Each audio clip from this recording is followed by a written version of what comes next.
Oke, bismillahirrahmanirrahim. Assalamualaikum warahmatullahi wabarakatuh. Alhamdulillahirrahmanirrahim. Puji syukur ya senantiasa kita curahkan kepada Allah Subhanahu wa taala yang telah memberikan kesempatan kepada kita semua sehingga bisa bertemu kembali ya. Karena saya juga melihat bahwa saya juga kadang jarang untuk mengadakan kelas Zoom ya karena banyak agenda ya.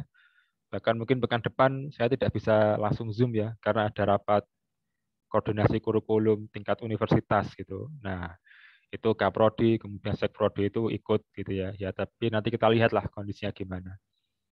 Tapi yang jelas, insya Allah rekaman tetap selalu ada gitu ya. Oke, pada pertemuan kita hari ini ya, kita akan belajar tentang mungkin sudah sedikit atau sudah disinggung gitu ya di SMA. Tapi kita coba lihat dalam perspektif universitas gitu ya. Jadi kita lebih banyak analisisnya, ya tidak hanya melihat dari perspektif rumus gitu ya. Jadi kita akan membahas ya terkait gerak parabola ya, atau juga ada yang menyebut dengan gerak peluru ya, atau ada juga yang menyebut dengan proyektil ya. Nah, ya apapun bentuknya ya, apapun namanya ya, tapi biasanya di buku-buku atau kita sebagai seorang yang berkecimpung di dunia perguruan tinggi ya banyak menggunakan istilah gerak parabola gitu ya, atau kalau dalam bahasa Inggris disebut sebagai parabolic motion ya. Nah, ya contohnya gerakan parabolik itu ini ya di game Angry Bird ya. Jadi salah satu aplikasi gitu ya dari parabolic motion ini ya banyak sebenarnya ya, tapi mungkin salah satu yang sudah pernah kita rasakan itu ketika kita main game Angry Bird gitu ya. Nah, jadi kan game Angry Bird itu kan ada ketapel gitu ya, kemudian di sini ada burung gitu ya. Nah, gambar burungnya gimana ya? Nah, ini ada burung gitu ya. Nah, burungnya kemudian diketapel gitu ya.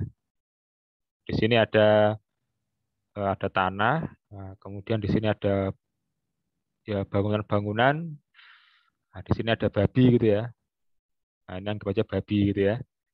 Nah, nanti kan si burungnya itu ya, ini kita pakai burungnya merah ya. Karena kalau burung yang selain merah itu punya skill masing-masing. Jadi tidak menggambarkan gerak parabola gitu ya. Tapi ini pakai burungnya merah gitu ya. Jadi ketika kita tarik ujung ketapel gitu ya, maka dan kita lepaskan ketapelnya, maka eh, burung itu akan bergerak gitu ya, akan terlempar gitu ya, mengikuti sebuah jalur gitu ya, yang kita sebut sebagai jalur parabola gitu ya. Nah, jadi nanti kalau kita lepaskan ketapelnya, ya, maka si burung ini akan, nah gini ya, jadi dia apa arah geraknya itu membentuk seperti garis lengkung gitu ya. Nah, jadi ini gitu ya yang akan kita pelajari gitu ya. Jadi geraknya parabolik ya. Jadi dia tidak ke sana terus gitu ya. Nah, ini tidak ke sana ya, tapi dia akan membentuk gerakan melengkung ya. Ya, gerakan melengkung ya. Oke. Nah, ini parabolic motion ya. Ya. Jadi sebelum kita masuk ke konsepnya gitu ya, kira-kira gerak parabolik itu manfaatnya di mana gitu ya. Jadi percuma kalau kita belajar tapi tidak tahu manfaatnya gitu ya. Nah, jadi beberapa aplikasi ya. Kalau yang Angry Bird ini kan aplikasi untuk infotainment ya, untuk entertainment ya, untuk hiburan ya. Tapi sebenarnya lebih lebih dari itu ya. Jadi yang pertama kebanyakan itu dipakai di dunia militer ya. Nah, di dunia militer ya. Jadi banyak sekali gitu ya persenjataan yang memang didesain ya untuk melontarkan peluru ya dalam bentuk melengkung seperti ini gitu ya. Kalau kita pakai, bukan kita ya, kalau tentara atau polisi menggunakan pistol itu kan dia arahnya kan lurus gitu ya, lurus. Nah, terkadang kalau lurus itu kan terhadang oleh tembok gitu ya. Nah, jadi dibuatlah suatu sistem persenjataan yang mana memang pelurunya itu dibuat untuk diarahkan ke udara dulu gitu ya, hingga pada satu titik dia akan turun gitu ya. Nah, jadi biasanya dipakai di apa namanya ya? Di saya lupa namanya ya. Jadi alatnya itu ini namanya apa ya? Jadi alatnya itu dia seperti bazooka kecil gitu ya. Diarahkan ke atas, kemudian pelurunya dimasukkan ke dalam alat itu, ya. Kemudian alat itu nanti di apa ya, dipicu supaya timbul semacam ledakan gitu ya. Nanti akibat dari ledakan itu pelurunya eh, dia akan terlempar ke atas ya. Jadi nah seperti ini ya. Ini katakanlah di sini ada tembok gitu ya. Di sini ada tembok. Nah, di sini ada musuh gitu ya. Di sini musuhnya gitu ya. Namanya apa ya? Lupa saya. Ya mungkin yang tahu bisa tulis ya. Ya tapi intinya di film-film itu sering gitu ya. Kita di film-film tentara gitu ya. Apa di mortir ya. Ya namanya mortir gitu ya. Ya seperti itu gitu ya. Nah, ini kalau mortir tipe ini kalau mortir itu kecil gitu ya. Biasanya dibawa oleh tentara kemana-mana gitu ya. Mortar ya. Ada yang mortir, ada yang mortar ya. Ya intinya itu ya. Nah, itu kalau aplikasi versi kecil ya. Nah, terkadang kalau yang mortir atau mortar ini kan dia jaraknya dekat ya. Nah, kadang yang dilalui itu tidak hanya dinding ya, tapi mungkin bukit gitu ya. Nah, ini ada bukit gitu ya, misalnya ya. Di sini ada bukit. Nah, di sini ada camp musuh gitu ya. Ini camp musuh ya. Nah, ini camp musuh. Nah, di sini ada tank ya biasanya ya. Nah, saya lupa, saya tidak tahu ya jenis tanknya apa, karena tank itu banyak ya jenisnya ya. Jadi ini ada tank gitu ya. Nah, dia moncongnya ke atas gitu ya. Moncongnya ke atas, kemudian dia menembakkan pelurunya ke atas. Nah, supaya pelurunya itu sampai di titik tembak, nah, itu kan tidak sembarang mengarahkan ya. Ada hitung-hitungannya gitu ya. Nah, hitung-hitungannya itu di apa namanya didapatkan ya dari materi yang akan kita pelajari hari ini gitu ya. Nah, ini kalau misalnya ini bukit ya, ada lagi yang lebih lagi ya, negara gitu ya. Jadi ini negara gitu ya, ada sebuah negara. Nah, ini katakanlah apa namanya Indonesia gitu ya. Nah, ini negara apa ini? Negara Wakanda misalnya ya. Ya, karena kalau nyebut negara asli kan takutnya mengadu domba. Nah, ini pakai nuklir gitu ya. Nah, misalnya Indonesia punya nuklir gitu kan. Ya, itu kan nuklir tidak bisa sembarangan diarahkan ya. Karena kalau arahnya salah malah jatuh ke negara ini ya. Katakanlah di sini adalah Mekah gitu ya. Mekah, Arab Saudi ya kan malah jadi masalah ya. Kita mau nyerang Wakanda tapi jatuhnya di Arab Saudi ya. Nah, se-Indonesia masuk neraka nanti karena nyerang Arab Saudi gitu ya. Nah, jadi harus apa namanya sudutnya harus benar, arahnya harus benar, dan juga tidak hanya arahnya tapi kecepatannya gitu ya. Karena percuma juga kalau sudutnya sudah benar tapi kecepatannya kurang ya. Kurang malah jatuhnya ke sini ya kalau kurang ya. Atau kalau kelebihan malah jatuhnya ke sana gitu ya. Jadi memang harus ada perhitungan gitu ya supaya sudut dan kecepatan itu sesuai gitu ya. Nah, ini aplikasi di militer ya.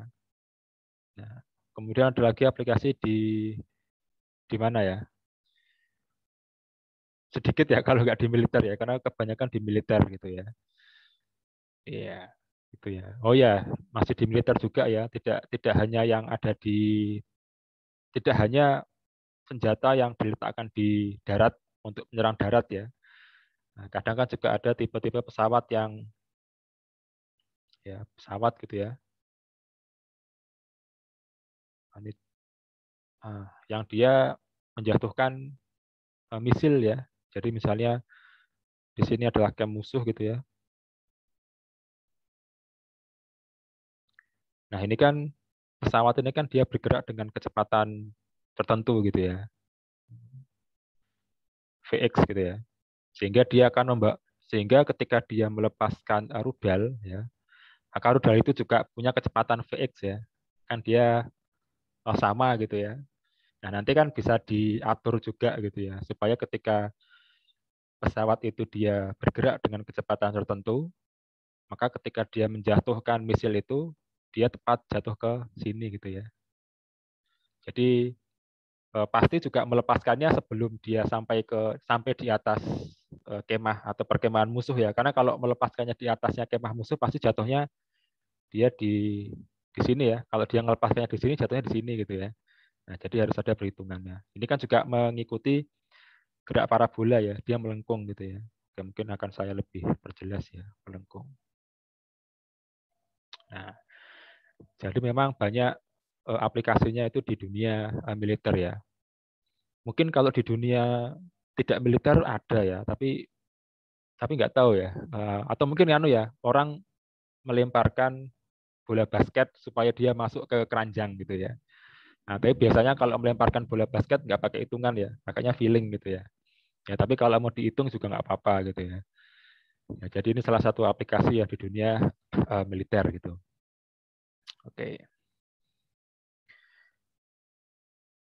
ya, oke. Kita langsung masuk teorinya aja ya. Oke, teori gitu ya. Jadi sebenarnya materi ini itu adalah menggabungkan ya. Jadi materi ini itu menggabungkan teori gerak parabola. Nah, jadi teori gerak parabola itu dia menggabungkan antara gerakan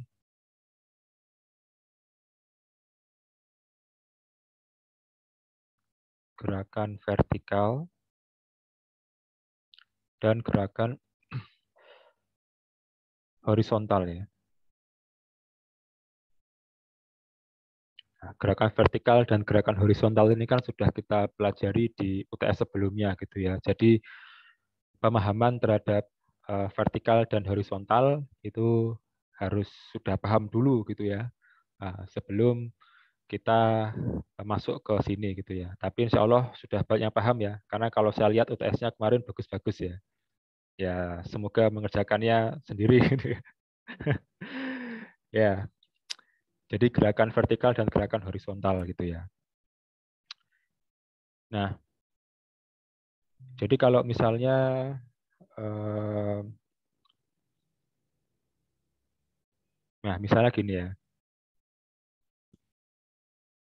Saya punya benda di sini ya. Saya punya benda, kemudian benda ini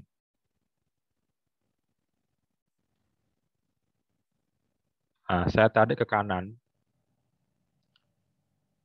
dengan kecepatan katakanlah 10 meter per second. Ya, maka kalau saya tanya kemana arah benda itu bergerak, ya pasti ke arah kanan ya. Ya pasti dari titik ini titik A gitu ya, ini titik B gitu ya. Maka benda itu dia akan bergerak dari A ke B gitu ya. Maka ini adalah arah gerakan benda gitu ya.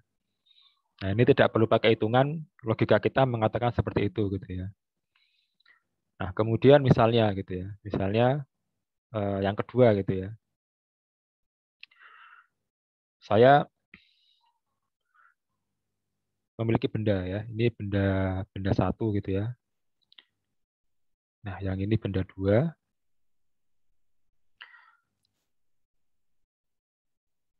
Dia titik X. Nah, ini titik Y. Oh, jangan X sama Y. Ya, misalnya P sama Q gitu ya. Kalau misalnya saya gerakkan benda nomor 2 ini ke atas gitu ya, dengan kecepatan VY sama dengan 10 meter per second gitu ya. Maka ketika saya tanya kemana arah benda dua itu bergerak, ya, maka logika kita mengatakan dia bergerak dari P ke Q gitu ya. Udah pasti gitu ya. Ya. Nah, ini arah gerakan benda ya. Oke. Nah, sekarang kalau misalnya ya gerakan di benda satu dan gerakan di benda dua ini saya gabungkan. Oh gini aja, biar nggak bingung, ini tetap sama benda satu ya. Jadi ini adalah benda satu, ya cuman diberikan arah gerakan yang berbeda ya. Satunya eh, horizontal, ya satunya vertikal ya. Nah, misal gitu ya, misal bendanya tetap sama gitu ya. Bendanya tetap sama, ini benda satu. Nah, kemudian di benda yang saat ini ya, di kasus yang ketiga ini, saya berikan kecepatan ke arah X sebesar 10 meter per second. Kemudian juga di saat yang sama saya berikan kecepatan gitu ya, kecepatan di arah VY sama dengan 10 meter per second. Ya. Nah, jangan ditanya ya, Pak itu cara memberikan kecepatannya gimana gitu ya. Ya ini caranya macam-macam ya, bisa ditaruh roket lah atau bisa ditarik ya itu bebas lah. Itu penyebab gerak kita tidak bahas sampai sedetail itu gitu ya. Tapi intinya bahwa benda itu memperoleh atau benda itu bergerak karena sebuah kecepatan yang mana kecepatan itu adalah horizontal ya atau mendatar sebesar 10 meter per second dan ke atas atau vertikal ya itu 10 meter per second ya. Maka secara logika ya, saya tidak meminta untuk dihitung gitu ya. Maka secara logika, maka arah benda itu tidak lagi ke kanan atau mendatar ke kanan dan tidak lagi vertikal atau tegak ke atas ya. Tapi karena ada kombinasi dari dua gerakan, maka secara logika gitu ya, secara logika akal manusia, maka benda itu akan bergerak ke arah sini gitu ya, ke arah miring gitu ya, ke arah yang mana dia menjadi titik eh, moderasi ya, atau titik win-win solution gitu ya. Kalau ke kanan enggak, ke atas enggak, ya udah pasnya di mana dah gitu kan. Pasnya ya ke arah miring ini gitu ya. Nah, jadi eh, kombinasi gitu ya, kombinasi dari dua apa namanya, kombinasi dari dua kecepatan ya adalah dia akan membentuk sebuah kecepatan baru ya dengan arah yang baru gitu ya. Yang mana kita sebut ini sebagai resultan ya. Yes. Ya. Atau dia kecepatan resultan. Jadi kalau kita konsepkan atau kita teorikan ya, maka V resultan gitu ya.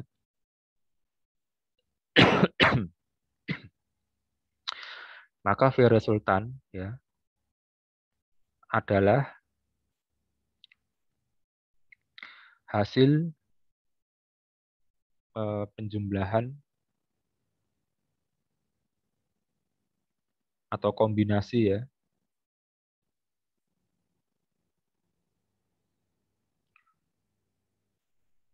Ya ini kalau membuat catatan di ini ya, dibuat serapi mungkin ya. Ini kan saya cuman asal nyari tempat apa namanya, asal nyari tempat kosong gitu ya. Nanti kalau buat catatan dibuat senyaman mungkin, seenak ketika dibaca lagi gitu ya. Hasil penjumlahan atau kombinasi ya dari komponennya ya. Nah, dan ketika kita mengatakan komponen kecepatan ya, komponen kecepatan,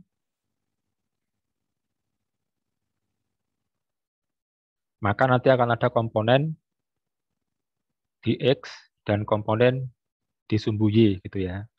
Nah, komponen kecepatan di sumbu X itu adalah kecepatan yang mendatar. Sedangkan kecepatan VY atau sumbu Y ya adalah kecepatan di sumbu Y atau yang tegak gitu ya. Nah, oke. Oke, mungkin sebelum saya lanjutkan ya, sebelum kita mulai perhitungan terkait ini ya, sebelum kita mulai perhitungan terkait ini ya, mungkin ada yang ingin bertanya. Oke, saya atur dulu supaya bisa. Oke, silahkan kalau ada yang ingin bertanya, bisa raise hand atau mungkin via ketikan ya. Sebelum nanti saya lanjut ke hitung-hitungan dulu. Intinya fisika itu harus paham logikanya gitu ya. Masalah perhitungan itu sudah banyak softwarenya gitu ya. Yang penting kita tahu logikanya dulu. Oke, silahkan kalau ada yang ingin bertanya. Kalau tidak ada, nanti bisa kita lanjutkan. Saya mau minum dulu ya.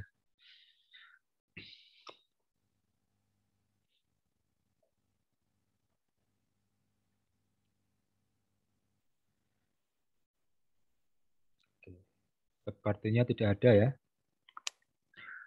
Oke, kalau tidak ada, saya lanjutkan. Tapi kalau misalnya ada yang ingin bertanya, bisa langsung chat atau di apa namanya raise hand ya. Oh ya, sebelumnya saya mohon maaf ya, karena seringkali banyak mahasiswa yang tanya di Schoology, tapi saya nggak lihat atau lupa untuk ngecek. Jadi kalau merasa bahwa pertanyaan itu sangat penting gitu ya, penting untuk segera bisa diketahui jawabannya, tidak usah malu-malu untuk WA saya gitu ya. Pakai nomor pribadi ya, tidak usah pakai nomor Sekprodi karena beda urusan ya. Kalau Sekprodi itu kan urusan-urusan administrasi ya wisuda lah, pendadaran dan sebagainya.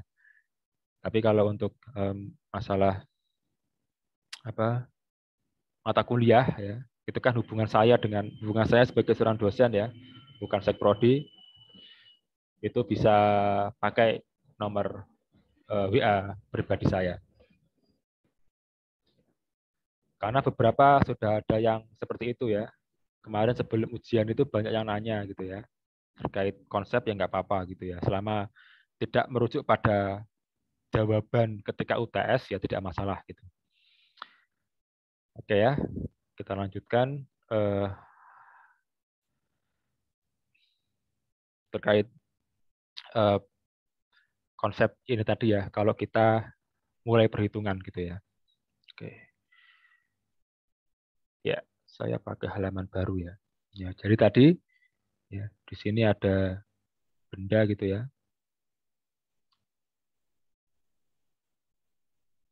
Ada benda, kemudian dia ditarik oleh sesuatu gitu ya. Sesuatu yang menyebabkan atau penariknya itu memiliki kecepatan sebesar 10 meter per second. Jadi ada X-nya ya, Vx. Kemudian dia ke atas juga diberikan kecepatan yang sama. Ya, Vy sama dengan 10 meter per second. Nah, maka dia akan membentuk kecepatan baru gitu ya. Membentuk kecepatan baru dengan arah yang baru juga gitu ya. Yang kita sebut dia sebagai VR atau velocity resultant ya. Kecepatan resultan ya. Resultan itu dari kata result ya. Resultan ya, itu akar katanya dari kata result ya. Nah, result itu kan kalau kita artikan ke bahasa Indonesia itu artinya penjumlahan lah, atau hasil ya, atau hasil. Result ya. Result. Nah, maka kita perlu tahu gitu ya. Kira-kira kalau ada dua kecepatan dikombinasikan, maka berapa hasil dari kombinasi kecepatan-kecepatan tersebut gitu ya.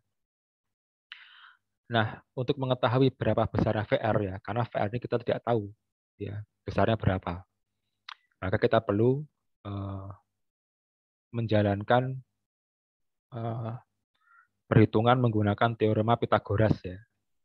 Jadi VR kuadrat ya sama dengan Vx kuadrat ya ditambah Vy kuadrat ya.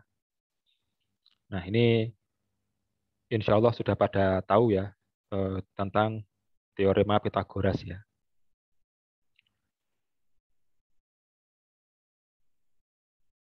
Ya. Pythagoras ini dia hidup sebelum ya sekian ratus tahun ya sebelum Masehi, tapi penemuannya sampai sekarang tetap digunakan gitu ya. Kalau dia orang Muslim, kebayang ya berapa pahala jariahnya gitu ya, dipakai oleh orang selama ribuan tahun gitu ya ilmu ilmiah.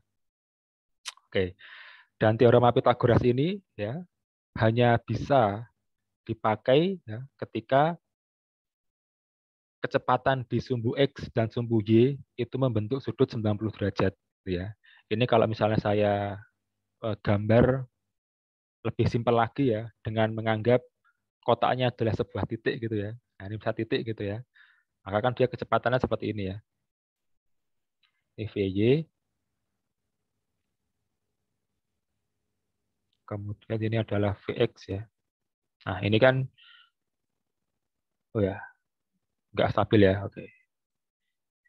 Ini saya lanjut aja ya, karena kalau waktu Zoom memang kadang nggak stabil, tapi kalau record itu lancar gitu ya. Jadi kalau ada bagian-bagian tertentu yang hilang ketika saya tidak stabil internetnya, nanti bisa dicek di rekaman. Karena kalau rekaman itu dia langsung gini ya, tanpa menggunakan internet gitu.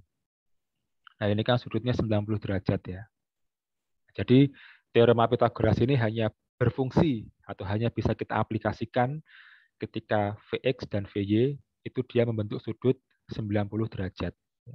Kalau misalnya Vx-nya ini agak miring dikit yang menyebabkan tidak jadi 90 derajat, maka kita tidak bisa menggunakan Pythagoras seperti itu.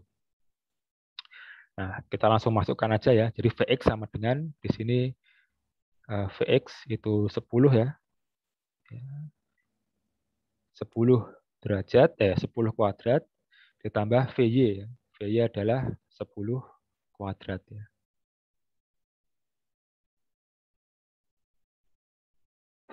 Nah, kemudian 10 kuadrat tambah 10 kuadrat ya sama dengan 200 ya. Nah, tapi 200 ini belum selesai ya. Karena kita masih punya VR kuadrat ya, belum VR ya. Maka untuk memperoleh VR ya, kita harus diakar ya. Jika ini masih ada kuadratnya, kemudian supaya kuadratnya hilang, maka perlu diakar gitu ya. Nah, ini jawabannya berapa nih?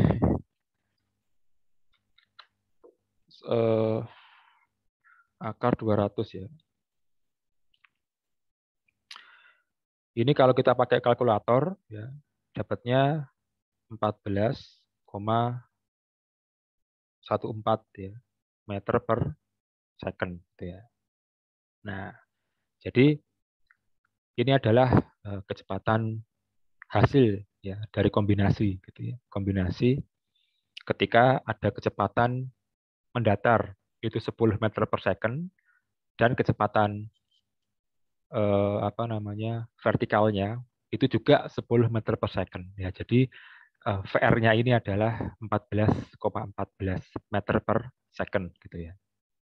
Nah, padahal ketika kita tadi membahas di awal ya, kecepatan itu penting gitu ya. Untuk suatu objek ketika kita arahkan itu jatuh tepat di titik yang kita targetkan.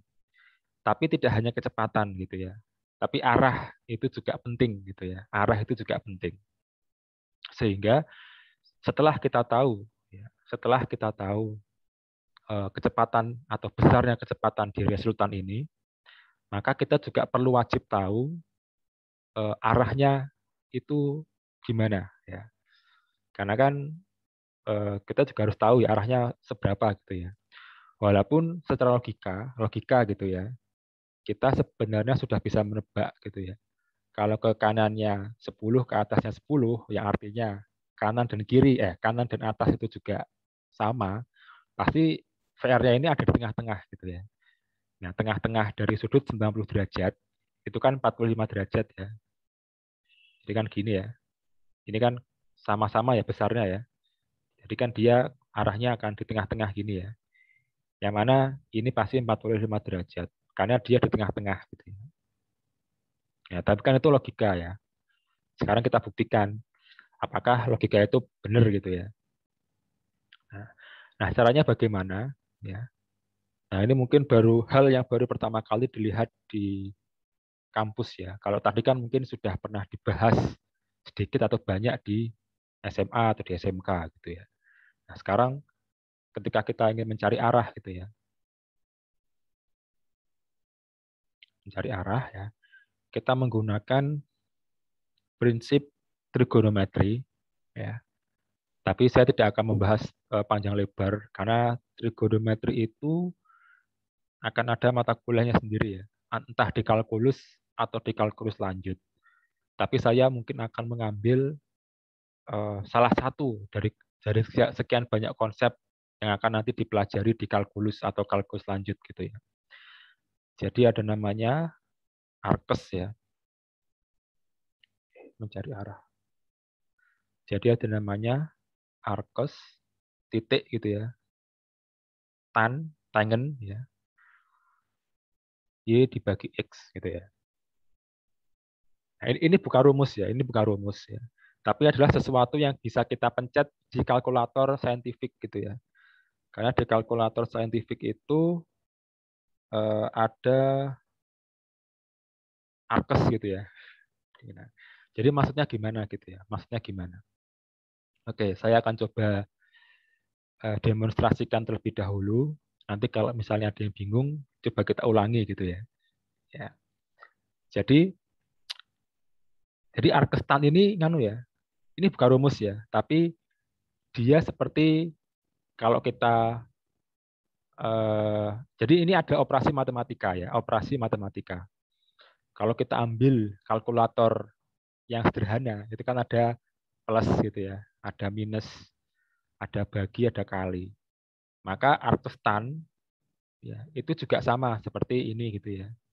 Jadi ini bukan rumus gitu ya. Jadi sesuatu yang kita inputkan di dalam kalkulator saintifik gitu ya.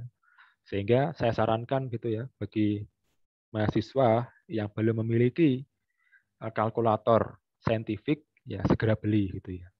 Atau kalau tidak bisa beli sekarang atau tidak bisa beli dalam waktu dekat, ini bisa ya menggunakan kalkulator saintifik di Google lah, itu kan banyak ya. Tinggal kita ketik scientific kalkulator, nanti akan banyak sekali kalkulator saintifik yang online. Nah, kita bisa gunakan itu gitu.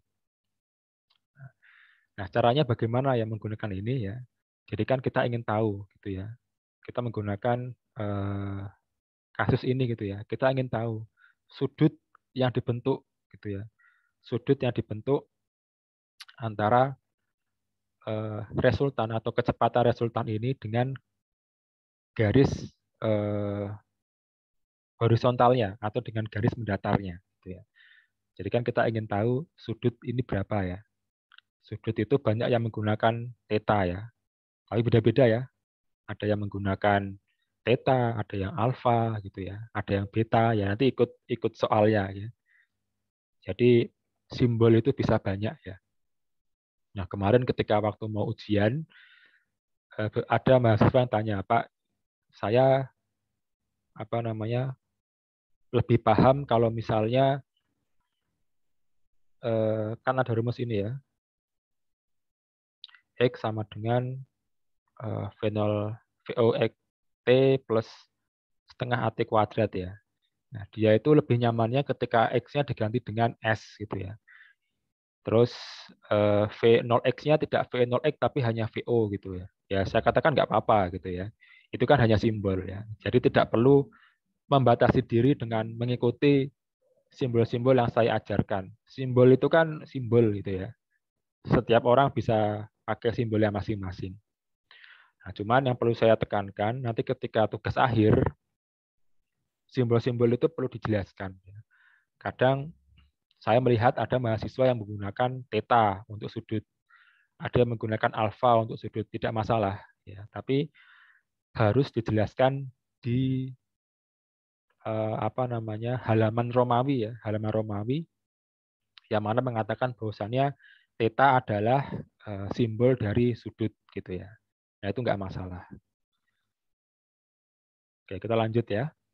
Jadi kita anggap untuk saat ini ya, sudut itu lambangnya adalah atau simbolnya adalah theta ya, theta. Nah, kita ingin tahu gitu ya, berapa theta atau yang theta yang dibentuk antara garis horizontal ya dan ininya gitu ya. Dan kecepatan hasil dari kombinasi antara kecepatan mendatar dan kecepatan yang tegak gitu ya. Nah, caranya gimana? Simpel ya. Jadi ini kita jadikan seperti ini ya. Jadi arcos tan ya. Nah, xy ini sesuatu yang kita bisa ganti-ganti ya. Nah, kenapa kok saya tulis y per x? Itu maksudnya adalah y itu adalah untuk sesuatu yang disumbu y dan x adalah sesuatu disumbu x gitu ya. Nah, karena yang ingin kita cari, karena yang kita ketahui adalah kecepatan gitu ya. Maka yang kita pakai di sini adalah kecepatan-kecepatan yang ada di sumbu Y dan di sumbu X gitu ya. Nah, jadi karena kita tahunya atau informasi yang kita dapatkan itu hanya dalam bentuk kecepatan, ya, maka Y dan X ini kita ganti menjadi VY per Vx ya. Dan kalau menggunakan V yang di atas, maka yang di bawah juga harus V ya.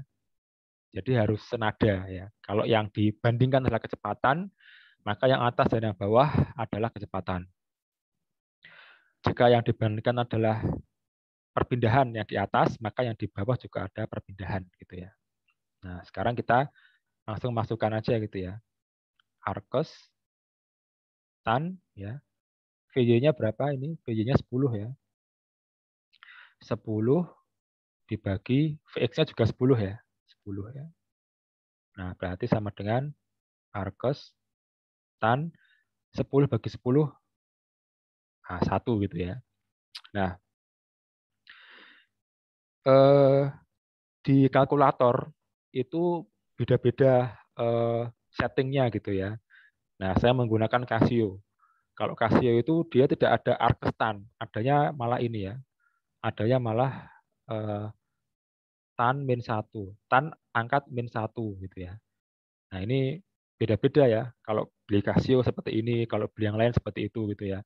Nah, tapi saya tidak akan mempermasalahkan teknis pengoperasian kalkulator gitu ya. Nah, supaya kita enak, mungkin, nah, biasanya saya itu kalau ngitung hal-hal yang agak rumit gitu ya, saya ke sini ya.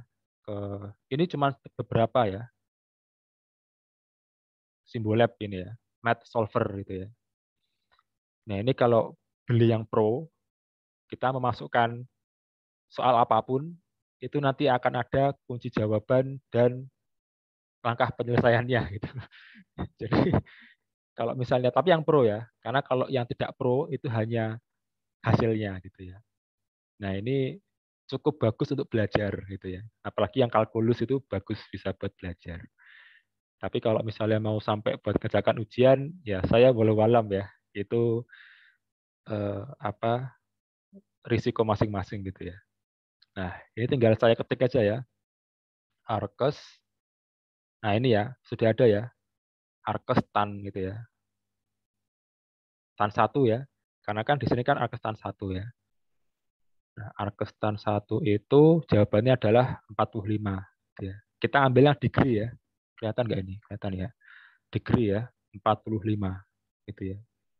Jadi atau gini aja deh, biar mirip ya, biar mirip seperti yang ada saya ajarkan tadi. Ini kan 10 bagi 10 gitu ya. Maka saya akan edit ya. Arkes tan, kemudian saya pilih yang ini ya, lambang per ini ya. Saya klik. Nah, ini 10 dibagi 10. Nah, kemudian go gitu ya. Nanti dia akan get it gitu ya. Nanti akan ada dua jawaban ya. Jawabannya adalah desimal dan degree. Tapi karena kita jarang menggunakan yang desimal ya, kita menggunakannya yang degree atau derajat, maka kita menggunakan 45 derajat ya. Ya, ya ini sekaligus iklan ini ya, iklan salah satu website yang saya sukai untuk belajar matematika ya. Tapi memang harus ini ya, harus apa namanya berbayar kalau mau ada runtut penjelasannya sampai bawah gitu ya. Nah, Arkes 10 bagi 10, Arkes tan ya. Karena nanti ada Arkes selain tan, tapi kita menggunakan Arkes tan ya. 10 bagi 10 adalah 45 derajat gitu ya. Nah, saya akan pindah ke yang tadi, maka Arkes tan 1 sama dengan 45 derajat. Nah, sehingga benar ya, ketika tadi kita logikakan, kalau sebuah benda ditarik ke kanan dengan kecepatan 10, ke atas juga 10, itu kan sama gitu ya. Maka arahnya adalah di tengah-tengah ya. Di sini ya tetanya ya arahnya ya. Jangan sampai salah menaruh di sini karena nanti akan berbeda gitu ya. Ini adalah 45 derajat ya. Nah, jadi sudah jelas gitu ya. Ketika ada kecepatan ke arah kanan 10, ke arah atas 10, maka resultannya adalah sebesar 14,14 meter per second ya, dengan dengan arah 45 derajat dari sumbu datar atau sumbu horizontal ya. Nah, ini yang sering kita gunakan, bukan kita ya, bapak-bapak TNI gunakan untuk mengarahkan moncong apa namanya, moncong pelurunya, moncong peluru ya, peluru atau moncong rudalnya gitu ya, sehingga nanti bisa diset kecepatannya berapa dan apa namanya arahnya itu berapa sih derajatnya dari apa namanya dari tanah gitu ya. Nah, ini penting gitu ya supaya tidak salah tembak gitu ya. Tuh. Nah, itu kalau misalnya kondisinya adalah 10 dan 10. Nah, sekarang kalau misalnya kita ubah ya dengan sesuatu yang sulit kita bayangkan. Kalau 10-10 kan gampang kita bayangkan gitu ya. Nah, sekarang kita kita buat sesuatu yang lebih apa ya, lebih tidak bisa dilogika dengan nalar ya, tapi kita bisa pecahkan dengan angka, dengan persamaan yang sudah kita pelajari. Nah, misalnya di sini adalah saya angkanya bebas ya, 5 meter per second. Ini Vx ya. Ini adalah Vy-nya adalah berapa ya? Bebas ya, 12 meter per second ya. Nah, kita akan mencari berapa kecepatan resultannya dan kemana arahnya gitu ya. Ya, kita pakai cara yang tadi ya. Nah, mungkin yang mau balapan sama saya silahkan ya. VR kuadrat gitu ya. Vx kuadrat ditambah ya. Vy kuadrat ya. Kita menggunakan teorema Pythagoras. Jadi silahkan ya yang mau balapan sama saya nggak apa-apa. Nanti supaya bisa apa namanya saling membenarkan gitu ya. Nah, Vx-nya adalah 5 ya. Ini Vx ya. Vx-nya adalah 5 ditambah 12 kuadrat ya. Nah, 5 kuadrat adalah 25, 112 kuadrat adalah 144 ya. Berarti 169 ya. Nah, ini VR ya. Nah, berarti VR-nya adalah akar dari 169. 13 ya kalau nggak salah ya. Ini kok kayak saya kok soto ya. Coba saya cek dulu. Akar 25 ditambah 144 ya. Oh ya, 13 ya. Oke. Oke. Ini benar nggak ini? Nah, coba dikasih, coba yang sudah selesai bisa chat ya. Benar atau enggak gitu ya. Saya dapatnya 13. Yang dicek tidak hanya hitungannya ya, tapi konsep saya menuliskannya itu ya, ada yang salah atau enggak gitu.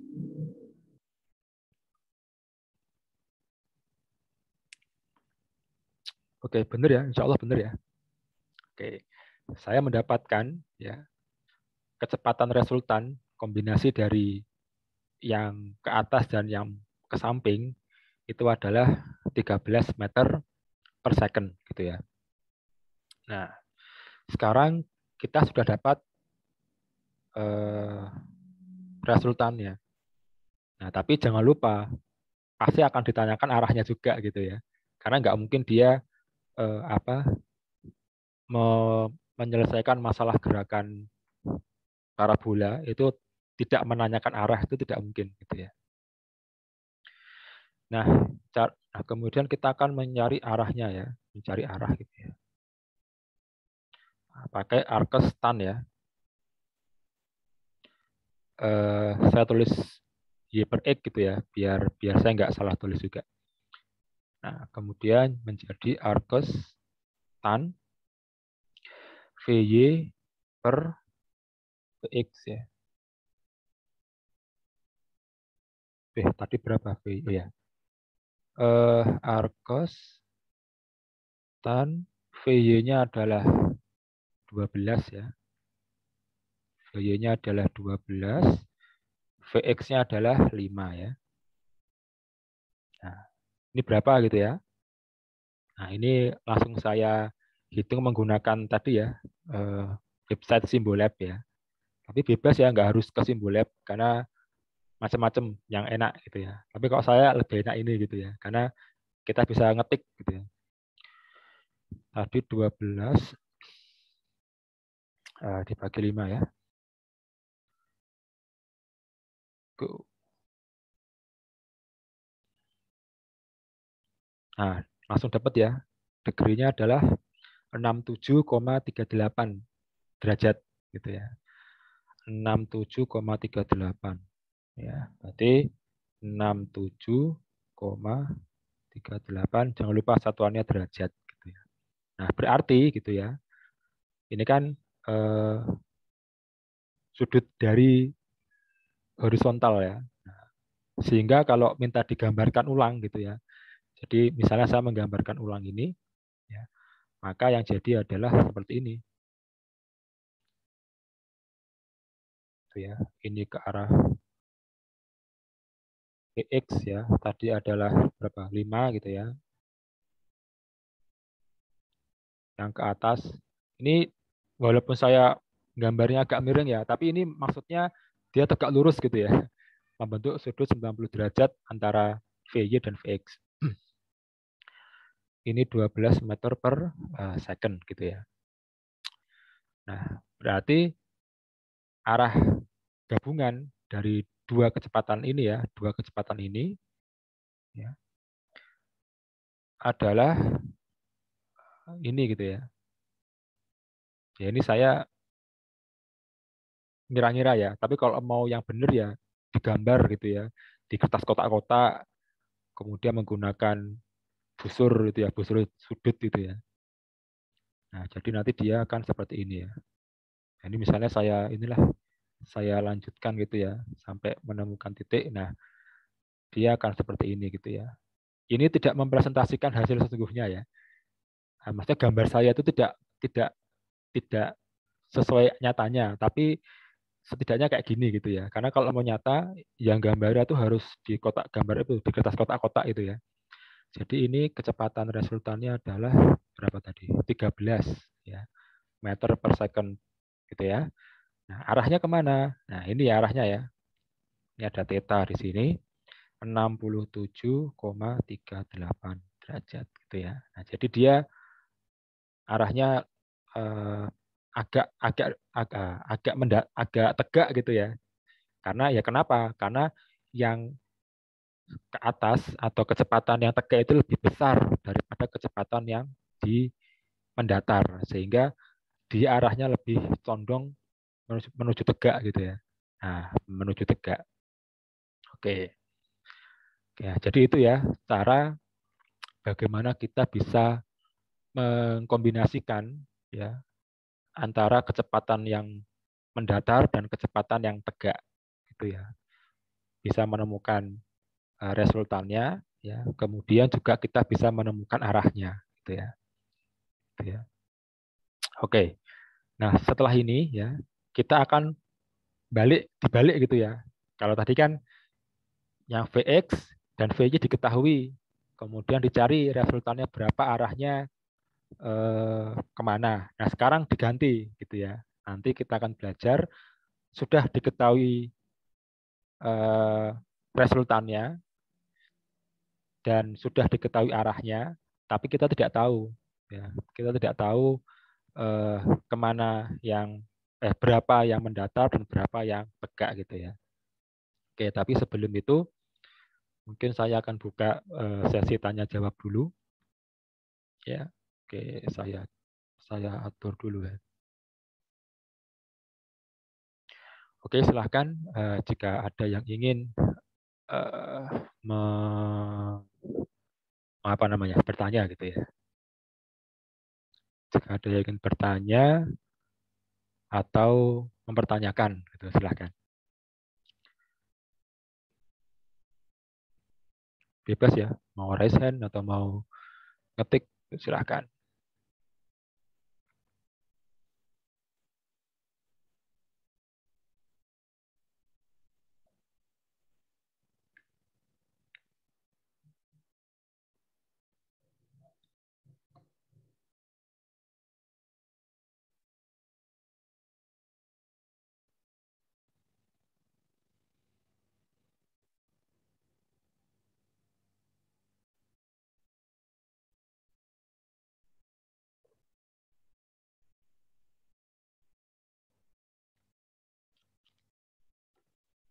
Oke, nggak ada yang bertanya ya. Oke, sekarang kita balik konsepnya gitu ya. Nah, nanti insya Allah konsep ini nanti akan jadi yang apa namanya pembahasan kita terakhir pada hari ini gitu ya. Nanti kita lanjutkan di pertemuan selanjutnya. Jam berapa ya?